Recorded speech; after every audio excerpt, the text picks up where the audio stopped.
Hello everybody and welcome to the Alex the Analyst Show. Thank you guys so much for watching. Today we are going to be talking all about why I think big tech is overrated. Now this is a personal opinion. This is what I personally believe. Not everybody is going to agree with me, and in fact I know there are going to be comments down below being like, Alex, you never even worked in big tech. Why do you think big tech is overrated? You have no right to be saying that, and that's fine. I actually encourage that. And if you have a kind of opposite opinion of me, I want you to let me know, because you know what? I can admit that I can be wrong. Now, if you have not joined one of these Alex the Analyst shows before, this is my long form episodes where I just talk about things. You come in, you hang out, and that's it. It's just super simple. And so this isn't one of my short 8 to 10 minute videos. This is my long one. So I can go 30 minutes, an hour, hour and a half. As long as it needs to go, it will go. But it's pretty simple in the fact that I just talk. I have no background music. I don't do anything. So just plug it in or listen to it while you're driving or while you're working out or whatever it is. And that's kind of how we do things around here. Now, I have a lot to get to. I have a ton of different points over here, and I'm going to talk to a lot of them. And as I'm going through, I'll share just some of my experience as I've kind of got into tech, just in an unnatural way, or not an unnatural, but an unusual way. Because I started out working at a small healthcare analytics company. I then got into a Fortune 500 company where I worked up through the ranks. I then started a YouTube channel, which, if you're watching this, this is my YouTube channel. And then through that, I started an ed tech company called Analyst. And I also started consulting on the side about 2.5 years ago. That consulting has led me to work with some of these big tech companies that we're going to be talking about today. And I'm not going to go into super specifics on every single, tech company. I'm just kind of talking about tech companies in general. I'm talking Amazon, Apple, Tesla, Twitter, Meta, all of these different companies I would consider tech companies. And so, I wouldn't consider them, they are tech companies. And so over the past few years, I've consulted with a lot of these companies. I've gotten to know a lot of the employees at these companies. I've had friends who have worked at these companies. I've also had a lot of people who have wanted me to come in for interviews at these companies. And so I'll share a lot of these experiences as we go and how my viewpoint has really changed over the years. So I'm going to start back. I'm not actually going to jump into this. I'm going to start back really quickly on just briefly my journey. So when I got that healthcare analytics company, my main goal, I was like, man, I really want to work at Amazon. That was like my goal. I would love to work at Amazon as a data analyst. I was like, if I could get there, that was the pinnacle of success for me. But I knew it would take a while because I knew that I didn't have the experience. I had no relevant experience that could get me to that, pinnacle of success in my mind. Now, this was back in 2017. So back in 2017, I was just, fresh out of college and I was ready to get working. And so I started working at the Fortune 500 company. I was like, okay, this is huge because this is kind of the next step to getting bigger experience, kind of at a name brand company, which will then really help me get into big tech. And so as I started working at this Fortune 500 company, which was AmerisourceBergen at the time, they recently changed their name to something like Coursera or something like that. I don't know. But as I started working there, I started realizing a lot of different things. One, a lot of the people who were working there were previous tech employees. So we had a lot of people who used to work at, either it was Toyota, which isn't technically a tech company, but in their tech division, some larger companies who used to work at Facebook, who used to work at Twitter or all these places, but now they were coming in to work on a lot of our data infrastructure and stuff like that. And so it was pretty neat. I got to talk with them and get to know them quite a bit, and actually find out why they didn't work there anymore. And so it was through this time at the Fortune 500 company where I was like, I don't know if I really want to anymore. It seems like a lot of work, not as big of payoff as I was thinking. And then especially after I quit my job full-time, started doing consulting full-time and started working directly with people who are working there and with these companies, I absolutely was like, I'm not even going to try. I don't want to work at this company. And then of course, let's say in early 2024, I've had some of these companies reach out, or, I've had people who work at these companies reach out saying, hey, we have an opening. I really like your YouTube channel. I would love for you to come and work with me. That'd be awesome. And so I've had these experiences where now I could have, if I wanted to, I absolutely could have worked at these companies, but I've always turned them down. And so that's a little bit of background for kind of where I'm coming from. It's not just I'm a hater, I hate big tech companies. I just think for a lot of people, it's not really worth it anymore. And there are a lot of downsides. I think the downsides are starting to even outweigh the kind of pros. And the pros are, the biggest one is money. You're going to make more money in these technical jobs. But also, the other biggest thing is that you have a name brand on your resume. And people want to say, hey, I work for that app or that company that you like or that you use. And so there is this kind of recognition that you get with working at these companies. So let me jump into it with all that background information. And give me a second. I'm going to take a sip of water really quick. With all this background information, the first and probably one of the biggest downsides right now, and just so you know, I'm recording this at the very end of 2024, I might release it in 2025, but the biggest one right now is tech layoffs. This is not unique to just big tech in general, but is kind of bigger news in big tech, because when people hear that Amazon let go of 50,000 employees, that's a big deal.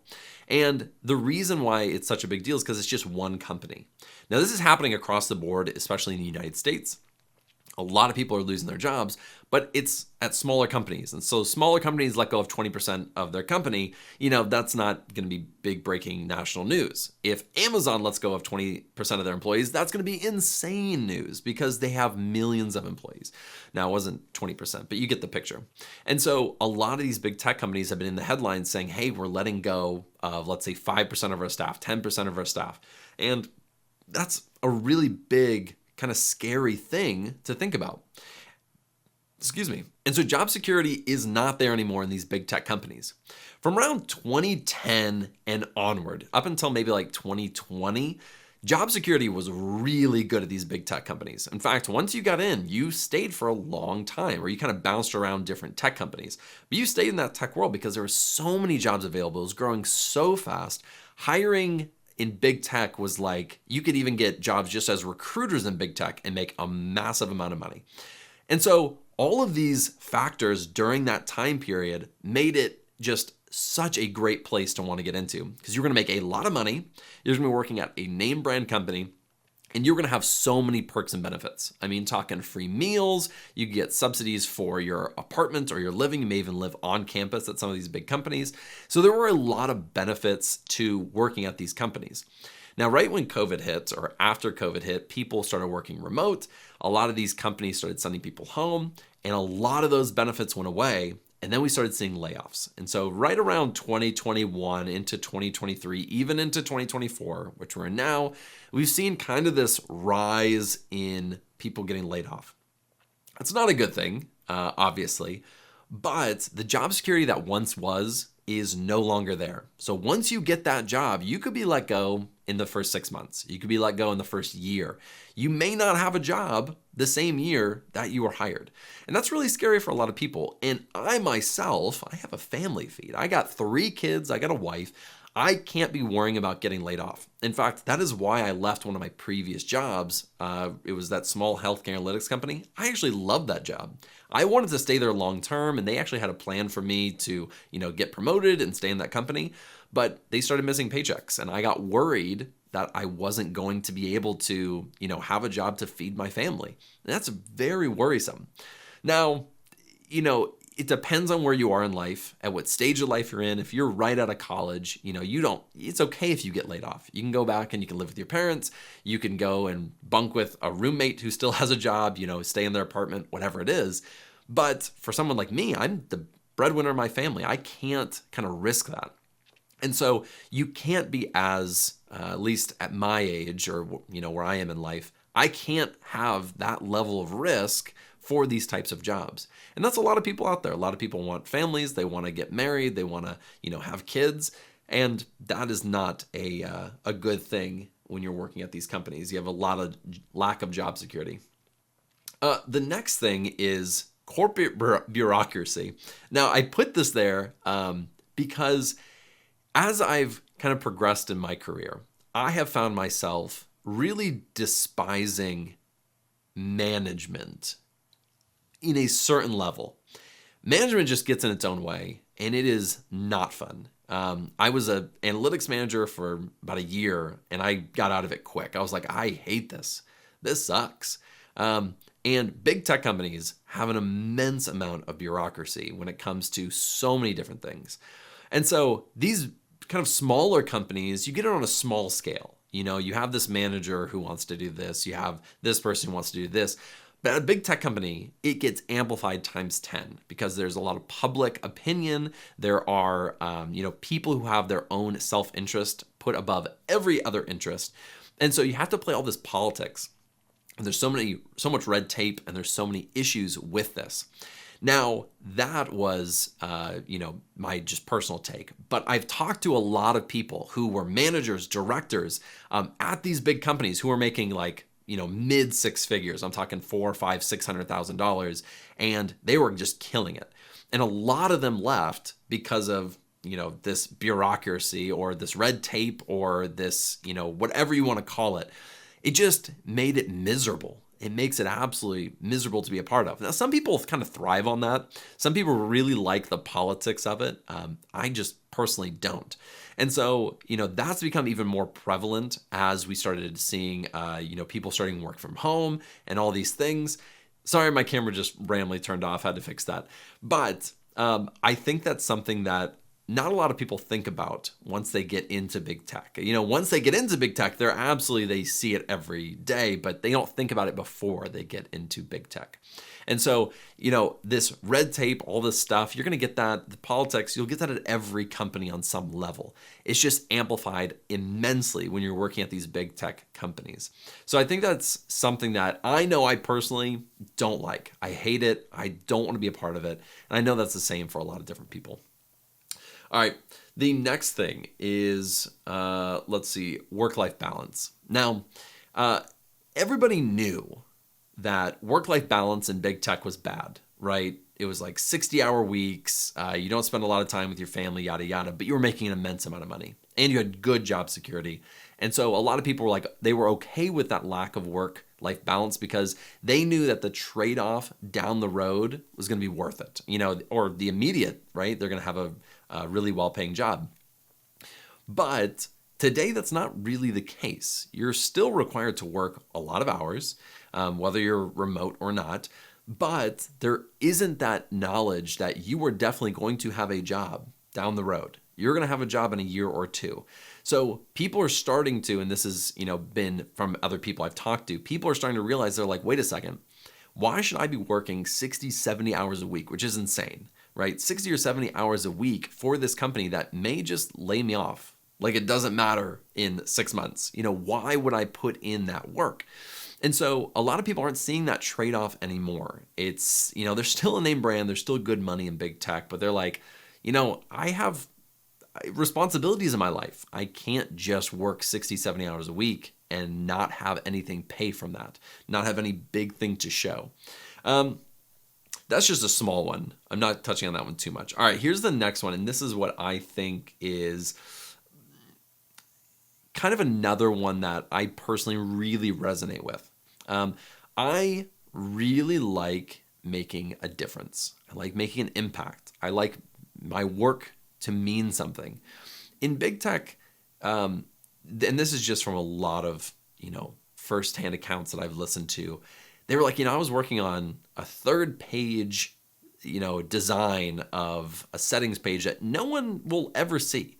Or I was working on for example, like a data analyst, data scientist. I was working on some analysis for some secondary team of this I was working on some secondary team for this branch to do some analysis and build some dashboards that I knew no one would ever see or use in any way.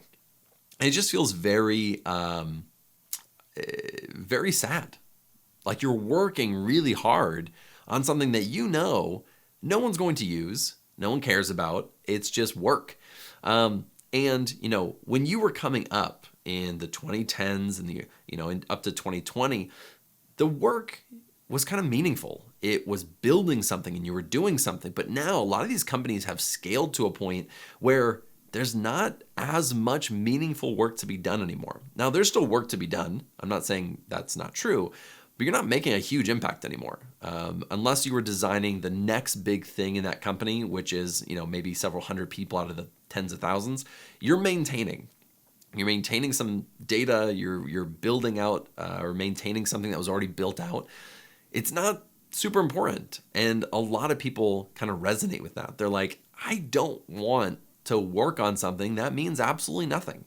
I want to work on something that means something. That's why a lot of really intelligent tech people will gravitate towards startups, because you're building something, you're owning it, and it's meaningful. And that's kind of how these large tech companies today used to be. They used to be these small startups, and then they started scaling. And then they scaled even too high, and now we're seeing these layoffs. And so the impact of work isn't really there anymore. It's not as important. You're really, working on, most likely, I mean, there are going to be some people who are doing some meaningful work. But for most people working at these companies, they're not doing something that's super useful and meaningful. When I worked at a small healthcare analytics company with like 50 employees, the work that I was doing was 100% meaningful. Everything that I did was, working with a customer, working with a client, or working with my boss. Everything was meaningful. And so the smaller the company, the more meaningful your work is going to be. And these big tech companies have just scaled to almost a overly large size. I don't know how best to say that, but you know what I mean? It's like, do you really need 300,000 people to run this company? Do you need 1,000 data analysts to analyze this data? Probably not. And so, the work that you're doing may not be meaningful in any way. And that makes me really sad. I found that when I became a manager, and this is kind of what I didn't like about being a manager, is the work that I did was not as important. I was managing people who were doing good work, who were making a difference, but I myself didn't feel like I was making a big impact. Like if I felt like if I left tomorrow, my team would have been able to do really anything they were going to do. They could still get all the work done. And I felt like I was doing good stuff every so often. I was helping drive us to kind of a less siloed approach. We were getting everything together in Azure, and I was hiring people, and some of it was meaningful, absolutely. But I hated feeling like half of what I was doing is just busy work. It wasn't useful. I'd like to have impact, and so when I started consulting, I could directly see. I'm like, I would give them this advice, or I would help them implement this, or I would help them, vet these different softwares. When I was doing that, it was having an immediate impact, and I loved that. I found that to be really purposeful. And so as I've talked to all these different people who have worked at these companies, most of them, not all of them, but most of them are like, yeah, my work wasn't that important. I did this and I did this and I did this, but it wasn't like super impactful. And it just didn't make sense to me. So that's one thing that I personally think is really overrated in the tech world. Everyone thinks they're going to jump in and work on the next big thing.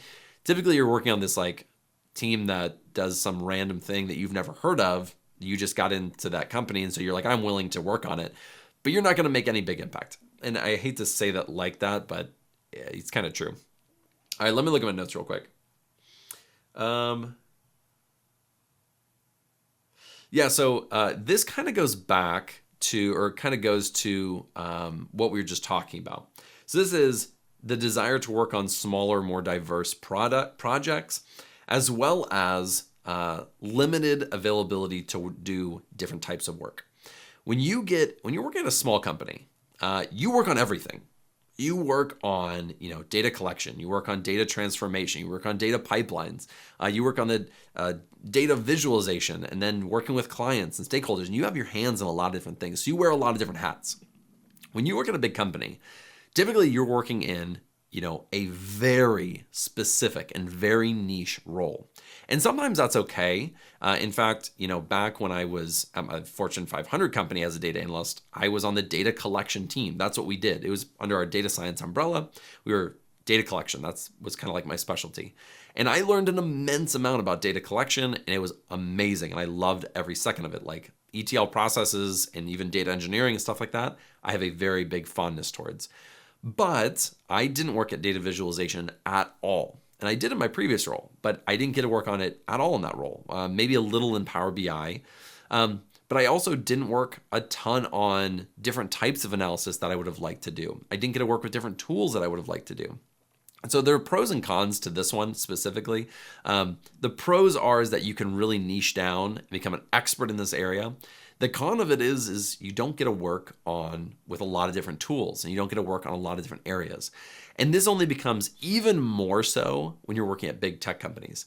I have talked to so many people who've worked at Instagram specifically, And they're like, at Instagram, there's only so much you can do. And when you have thousands, tens of thousands of employees, you get really niched down into one specific thing. This is the only thing you work on.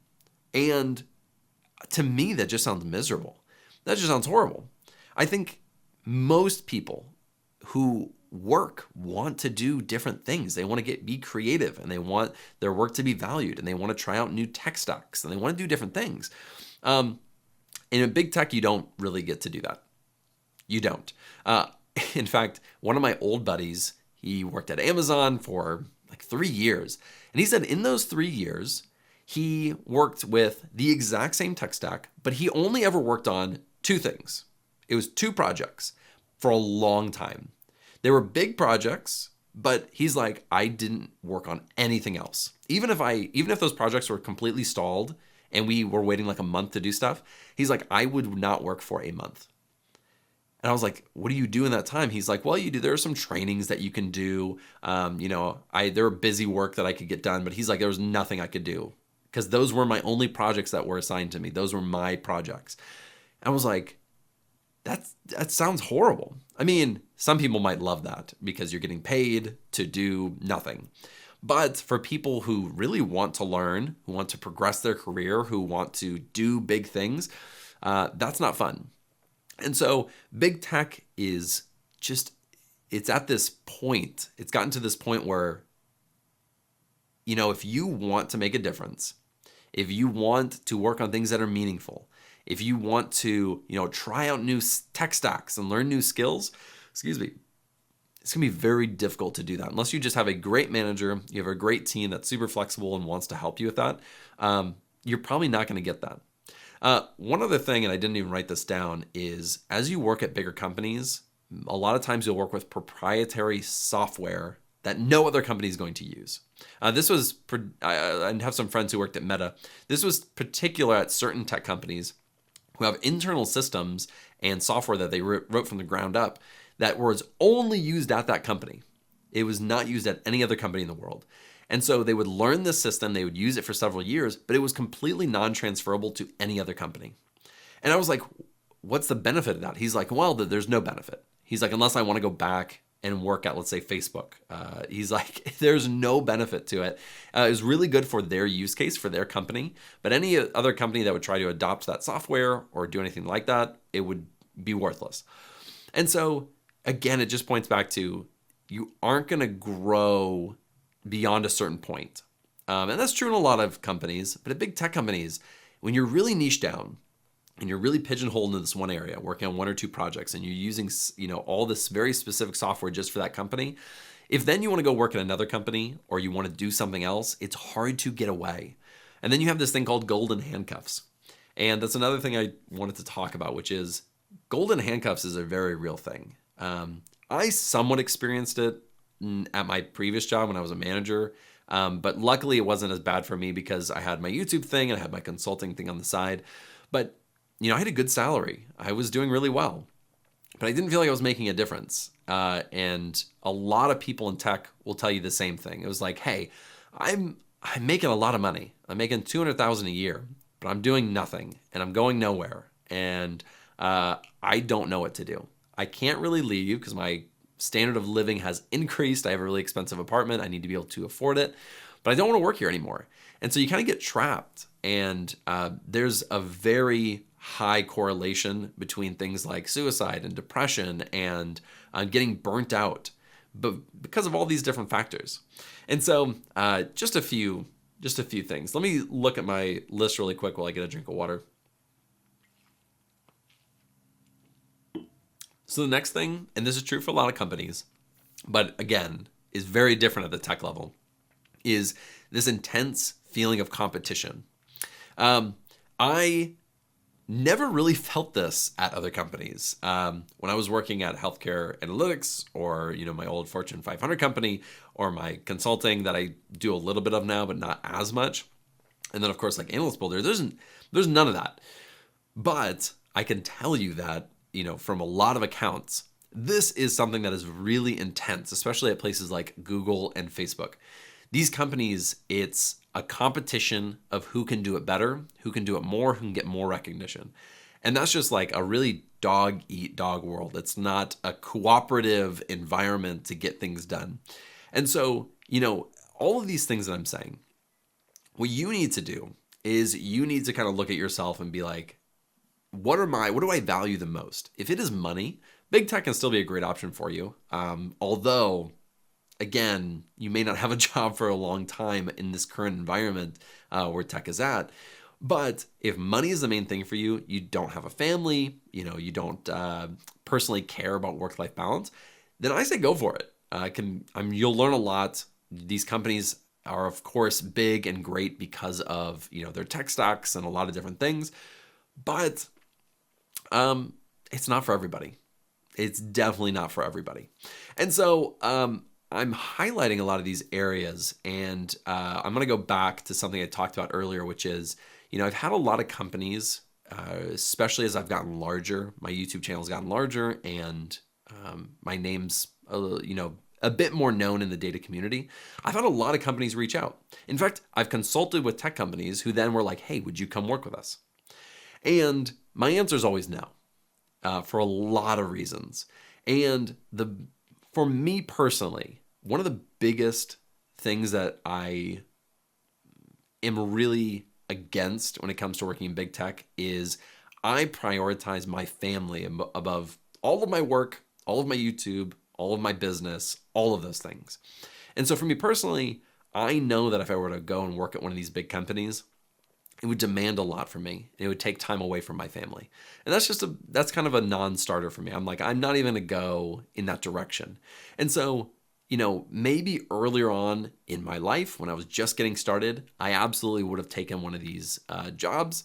But now that I have some more experience, I'm in a different stage in my life, it's not even an option at this point. I mean, unless they were, some tech company wanted to make me like head of some division, and it was an insane amount of money to turn down, I might do it for a year or two. I might talk with my wife and be like, hey, this is going to be horrible. It's going to take time away from the kids.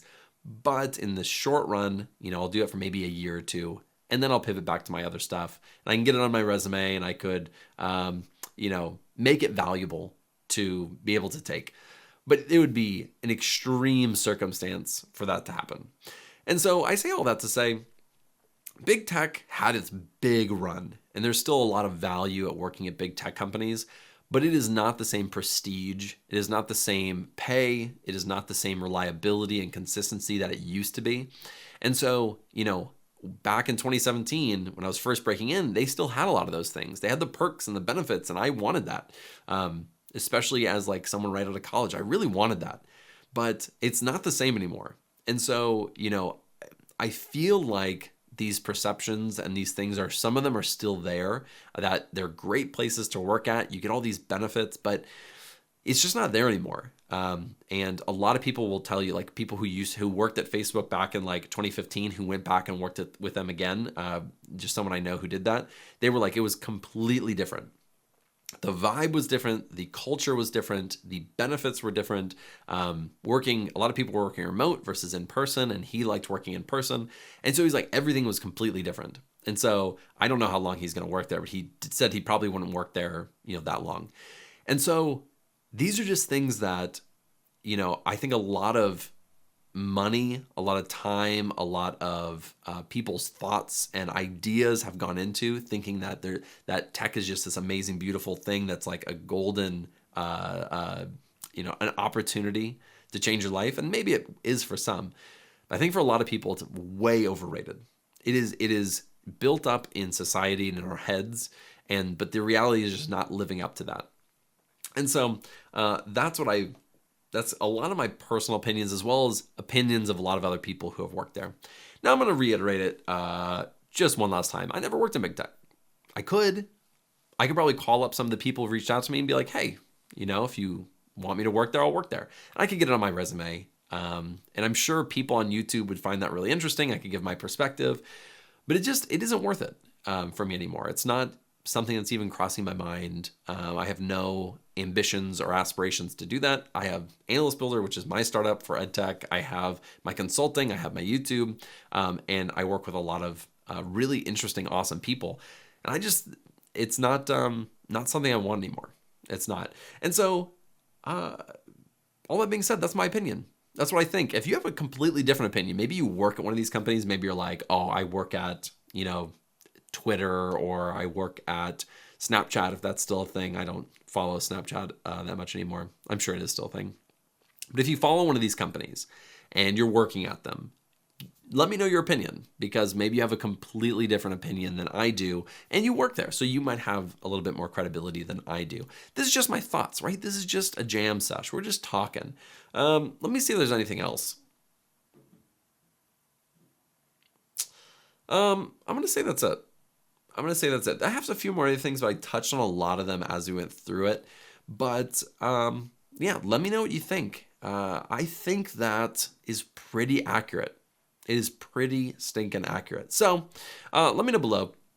Before we go, I do something on the end of these episodes where I give you the vegetable of the month. I used to do these monthly. Now I just do them, when I can, because I have a lot of other responsibilities. But I'm going to give you the vegetable of the month, and then you can go put that in the chat. That tells me that you got to the very end, which is, bravo. I did a lot of rambling. I chatted for a long time.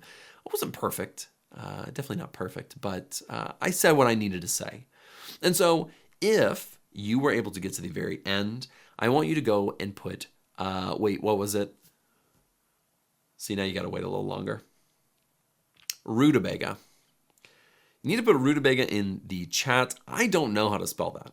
That's up to you to figure out. You know what? Don't even try to spell it. Just spell it phonetically the best you can, rutabaga.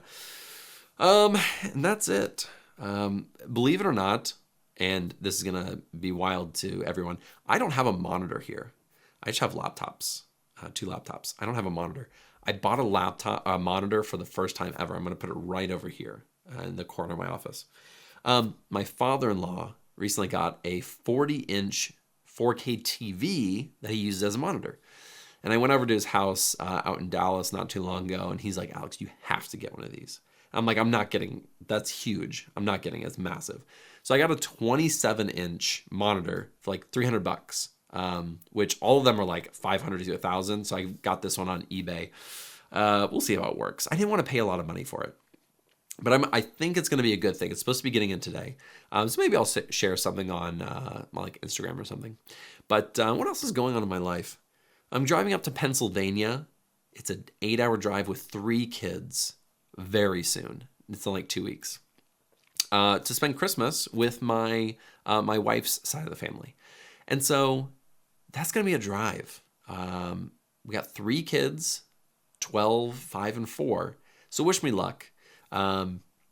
Just really wish me luck on that one. What else do I have to say? Anything interesting? I don't know. That's all that's going on in my life right now. Business is going well. Consulting has been really interesting. Around the holidays, I get a lot of people wanting me to promote their products.